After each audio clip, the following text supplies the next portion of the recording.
Everyone, आज के इस वीडियो में हम जानेंगे बीए फर्स्ट ईयर का राजनीति शास्त्र, जो कि हमने सेकेंड सेमेस्टर से एक बहुत ही महत्वपूर्ण प्रश्न को लिया है, जो कि लॉन्ग टाइप के क्वेश्चन है। तो चलिए इस देखते हैं प्रश्न क्या है कि लोकतंत्र से आप क्या समझते हैं, इसकी सफलता के लिए किन किन बातों की आवश्यकता है, या फिर अगर क्वेश्चन पूछे कि लोकतंत्र की सफलता के लिए आवश्यक दशाओं का आलोचनात्मक परीक्षण कीजिए। तो दोनों ही क्वेश्चन अगर आपसे पूछे तो इसका आंसर सिर्फ एक है, जो मैं इस वीडियो में बताने वाली हूँ। तो चलिए बिना देर के वीडियो को शुरू करते हैं, और अभी तक मेरे चैनल से जुड़े नहीं तो प्लीज़ जुड़ जाइए इस तरह के वीडियो देखने के लिए। तो सबसे पहले आप हेडिंग डालेंगे कि लोकतंत्र का अर्थ एवं परिभाषाएं। तो देखिए, लोकतंत्र जो है ये अंग्रेजी में डेमोक्रेसी इसको कहते हैं, लोकतंत्र को, जो कि ये ग्रीक भाषा के शब्द डेमोस और कृतिया शब्द से ये मिलकर बना है। ठीक है, जो ग्रीक भाषा में ये डेमोस का अर्थ जो होता है जनता होता है। क्या होता है? जनता। और जो कृतिया का अर्थ होता है वो होता है शासन। यानी कि इसका शाब्दिक रूप में देखिए कि लोकतंत्र या जनतंत्र का अर्थ है जनता का शासन। ठीक है, क्या अर्थ है? जनता का शासन, यही होता है। तो ये हमने जाना लोकतंत्र का अर्थ। आखिर ये लोकतंत्र जो है बनाने का आखिर उद्देश्य क्या था? तो देखिए, भारत जो है दुनिया का सबसे बड़ा लोकतांत्रिक देश है। ठीक है, ये आपको पता होना चाहिए। जो भारत है ये दुनिया का सबसे बड़ा लोकतांत्रिक देश है। भारत में लोकतंत्र तब आया जब 26 जनवरी 1950 को भारत का संविधान लागू हुआ। ठीक है, ये भी आपको पता होना चाहिए कि 26 जनवरी 1950 को क्या हुआ? भारत का संविधान लागू हुआ। और ये जो संविधान है ये विश्व का सबसे लंबा लिखित संविधान है। इस बात को भी आप ध्यान रखिएगा। संविधान में लोकतंत्र की जो संपूर्ण व्याख्या की गई है, लोकतंत्र के कुछ मौलिक उद्देश्य एवं विशेषताएं निम्न है, जो हम आपको बता रहे हैं। जैसे कि जनता की संपूर्ण और सर्वोच्च भागीदारी, और दूसरा ये कि उत्तरदायित्व सरकार, तीसरा कि जनता के अधिकारों एवं स्वतंत्र की हिफाजत सरकार का कर्तव्य होना, चौथा है कि सीमित तथा संवैधानिक सरकार, पांचवा है कि भारत को एक लोकतांत्रिक गणराज्य बनाने सभी नागरिकों को समानता, स्वतंत्रता और न्याय का वादा होना, छठवां है कि निष्पक्ष तथा आवधिक चुनाव, सातवां है कि वयस्क मताधिकार, सब जो भी वयस्क है उसको मताधिकार का अधिकार हो, आठवां है कि सरकार के निर्णयों में सलाह, दबाव और जनमत द्वारा जनता का हिस्सा, फिर नौवां है कि जनता के द्वारा चुनी हुई प्रतिनिधि सरकार, जनता के द्वारा जो सरकार है उसको चुनने होने के अधिकार होना।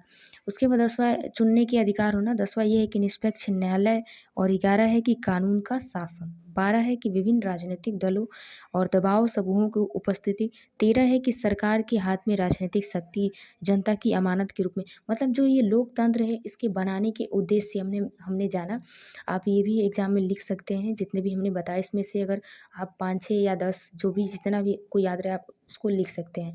तो लोकतंत्र का अर्थ जाना हमने, उद्देश्य भी जान लिया। अब चलिए हम जानते हैं आखिर लोकतंत्र का परिभाषाएं किसने क्या क्या दी है उसको जानते हैं। आप एग्ज़ाम में ज़रूर आप परिभाषाएं ज़रूर दीजिएगा। हम इस वीडियो में आपको 3 परिभाषाएं बताएंगे लोकतंत्र का, लेकिन आप कम से कम 2 ज़रूर दीजिएगा। अगर आप 3 याद नहीं रखते हैं तो 2 दीजिएगा, अगर 2 भी नहीं याद है तो 1 ज़रूर आपको लिखना ही है। तो चलिए हम सबसे पहले देखते हैं सीले महोदय का। तो सीले महोदय लोकतंत्र के बारे में ये कहते हैं कि लोकतंत्र वह शासन व्यवस्था है जिसमें प्रत्येक व्यक्ति भाग होता है। ठीक है, शामिल होता है।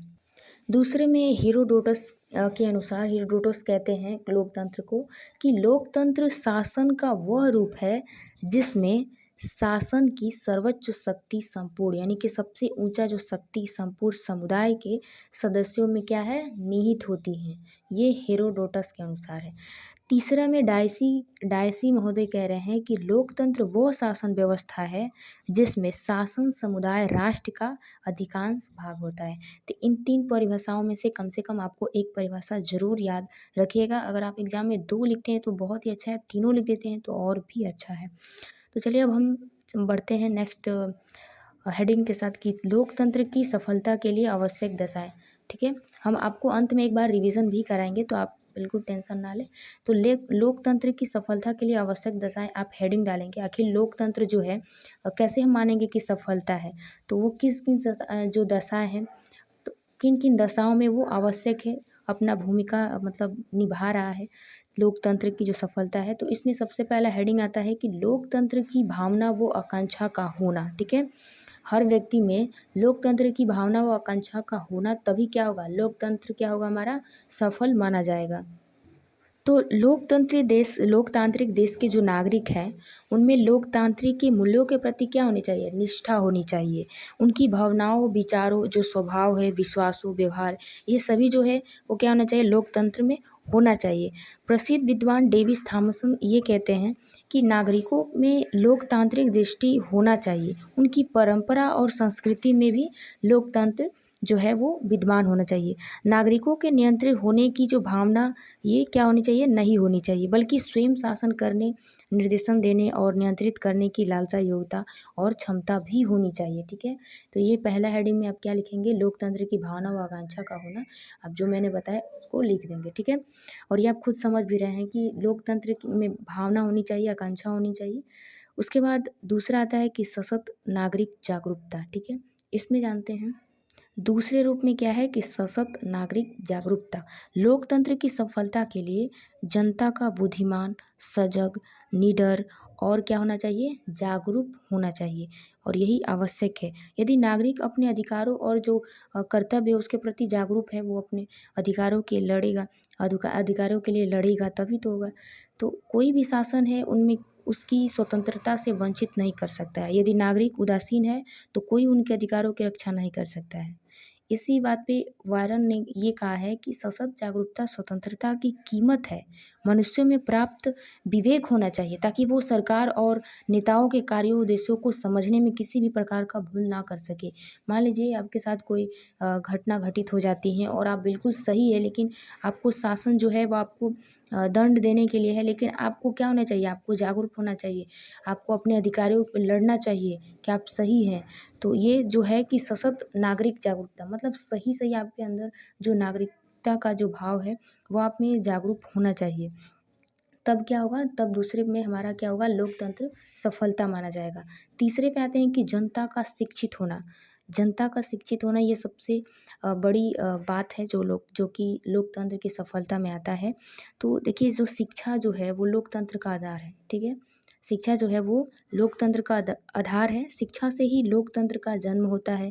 शिक्षा अगर नहीं रहेगा उसके अभाव में तो जनता क्या होगा? सार्वजनिक समस्याओं को समझ नहीं सकेगी और वो आसानी से चतुर नेताओं के क्या हो जाएंगे? भुलाव में आ जाएंगे, उनकी बातों में आ जाएंगे।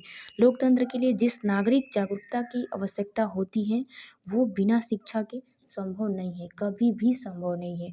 तो सबसे ज़्यादा ज़रूरी है जनता का शिक्षित होना, तब माना जाएगा कि लोकतंत्र सफलता है। ठीक है, इस दशा में। अब आते हैं हम चौथा कारण क्या है जो कि लोकतंत्र की सफलता में आता है? आर्थिक विषमताहीन समाज। ठीक है, आर्थिक विषमताहीन समाज जो अरस्तु हैं, ये कह रहे हैं कि लोकतंत्र की सफलता के लिए केवल दो आवश्यक दशाएं बताई हैं। पहली एक तो शिक्षा और दूसरी क्या है? दरिद्रता का अंत। ठीक है, एक गरीब व्यक्ति की संपूर्ण शक्ति और नैतिकता क्या होती है? रोटी तक ही सीमित हो जाती है, उसमें आत्मविश्वास नहीं होता है, और इस आत्मविश्वास के अभाव में वो क्या, जो गरीब वर्ग के धनवान वर्ग के मतलब निर्धन वर्ग के धनवान वर्ग के जो अनुचित प्रभाव में आ जाते हैं। लोकतंत्र की सफलता के लिए आर्थिक समानता एक अनिवार्य आवश्यकता है। आर्थिक समानता का मतलब ये है कि समान वेतन या पुरस्कार नहीं है, बल्कि इसका मतलब ये है कि धन संबंधी असमानता को अधिक से अधिक संभव सीमा तक उसको क्या किया जाए? दूर किया जाए, उसको हटाया जाए। सभी व्यक्ति की जो आर्थिक सुरक्षा है अर्थ संबंधी, उसको कम स्थिति यानी कि न्यूनतम स्थिति की प्राप्ति हो। प्रसिद्ध विद्वान इस बात में कह रहे हैं कि प्रसिद्ध विद्वान कोल ये कह रहे हैं कि आर्थिक समानता के अभाव में मतलब जब आर्थिक स्थिति सही नहीं रहेगी तो उस समानता के अभाव में राजनीतिक स्वतंत्रता एक क्या है? भ्रम मात्र है। इसी बात को और अधिक स्पष्ट करते हुए हाब्सन महोदय लिखते हैं कि धनिकों का धन और निर्धनों की निर्धनता प्रजातंत्र को क्या कर देगी? भ्रष्ट। यानी कि जो धनी जो लोग हैं उनको और धन दिया जाए और जो गरीब लोग हैं उसको और गरीब हो जाए तो क्या होगा? प्रजा को क्या होगा? प्रजातंत्र जो हमारा पूरा डगमगा जाएगा, भ्रष्ट हो जाएगा। तो ये एक बहुत बड़ा कारण है लोकतंत्र की सफलता की आवश्यक दशाएं में। अब आते हैं पांचवा की नागरिक स्वतंत्रताएं। ठीक है, नागरिक स्वतंत्र, ध्यान से आप क्वेश्चन सारे देखते जाइएगा। ठीक है, हम बहुत आराम आराम से बता रहे हैं। तो पांचवा प्रश्न है, पांचवा हेडिंग जो है कि नागरिक स्वतंत्रताएं। अब नागरिक स्वतंत्रता क्या भाई भूमिका निभा रही है लोकतंत्र की सफलता में?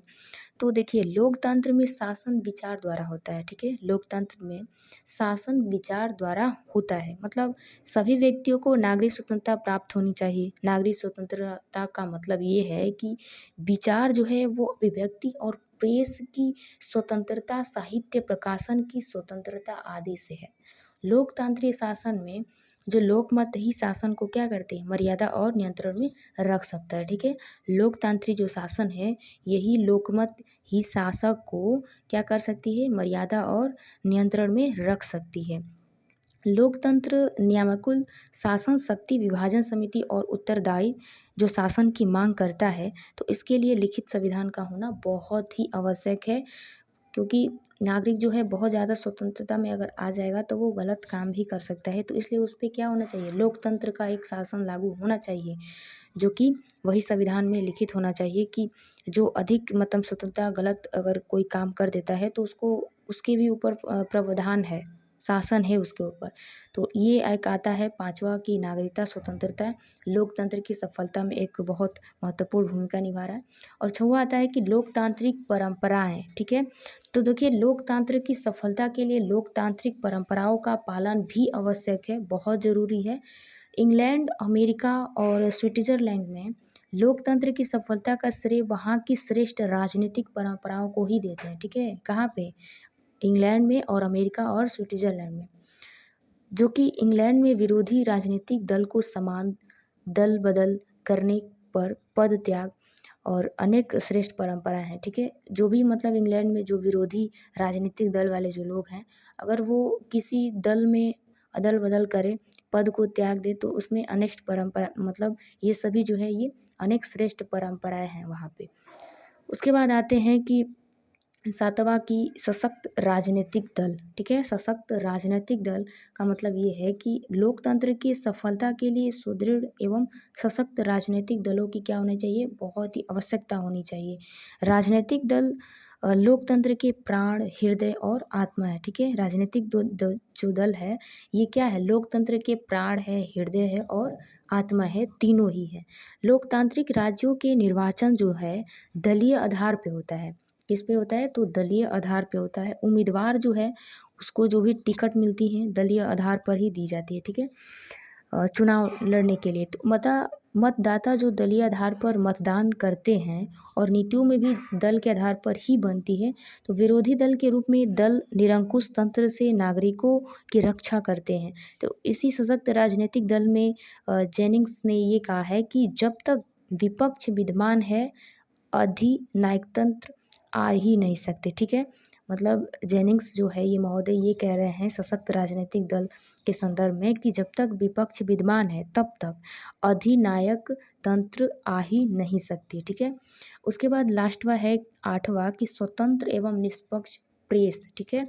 स्वतंत्र एवं निष्पक्ष प्रेस, इसका मतलब ये कि जो इसमें आप लिखेंगे कि लोकतंत्र जो है, लोकतंत्र में जो स्वतंत्र और जो निष्पक्ष प्रेस की आवश्यकता होती है। किसी भी प्रेस पर यदि सरकारी नियंत्रण है या पूंजीपतियों का नियंत्रण है तो उसका दृष्टिकोण जो है सांप्रदायिक एवं वर्गीय है, जो वह जनमत का सुदृढ़ आधार नहीं हो सकता। यदि प्रेस द्वारा समाचारों को तोड़ मरोड़ कर प्रकाशित किया जाता है तो स्वच्छ एवं स्वतंत्र जनमत का अधिकार ही क्या हो जाएगा, पूरी तरह समाप्त हो जाएगा, ठीक है?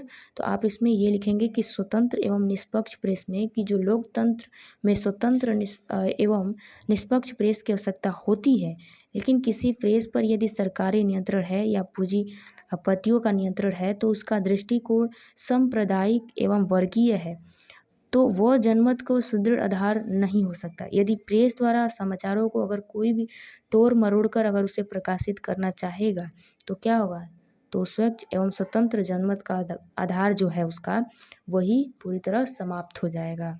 तो चलिए एक बार हम फिर से रिपीट कर देते हैं। तो आपको अगर क्वेश्चन पूछे कि लोकतंत्र से आप क्या समझते हैं, इसकी सफलता के लिए किन किन बातों की आवश्यकता होती है, तो सबसे पहले आप हेडिंग डालेंगे लोकतंत्र का अर्थ एवं परिभाषा। तो लोकतंत्र का अर्थ हमने आपको बताया, उसके बाद आपको परिभाषाएं ज़रूर देनी है, या आप चाहें तो एक और हेडिंग डाल के लिख सकते हैं कि लोकतंत्र का उद्देश्य जो कि हमने वीडियो में बताया हुआ है उसमें से आप 5-6 करके लिख भी देते हैं। तो आपका मतलब थोड़ा-सा और बढ़ जाएगा। अगर नहीं लिखना चाहें तो भी कोई बात नहीं है। तो उसके बाद आपको क्या करना है, परिभाषाएँ ज़रूर देना है।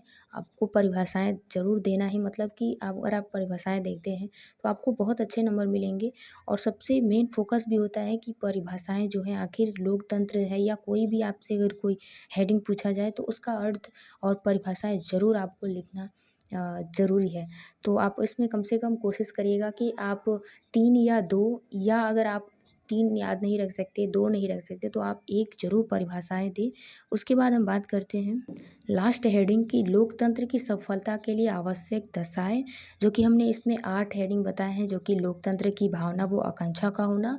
दूसरा ये कि सशक्त नागरिक में जागरूकता होनी चाहिए, तो इसके अंदर आप क्या लिखेंगे आप समझ रहे हैं। तीसरा ये कि जनता का शिक्षित होना ये बहुत ज़रूरी है। चौथा ये है कि आर्थिक विषमताहीन समाज। पाँचवा है कि नागरिक स्वतंत्रताएँ। छठवां है कि लोकतांत्रिक परंपराएँ और सातवां है कि सशक्त राजनीतिक दल और आठवां है कि स्वतंत्र एवं निष्पक्ष प्रेस। तो ये आठों हेडिंग को आपको डाल के लिखना है। अगर आप इसमें से 4-5 भी लिख देते हैं तो कोई बात नहीं है।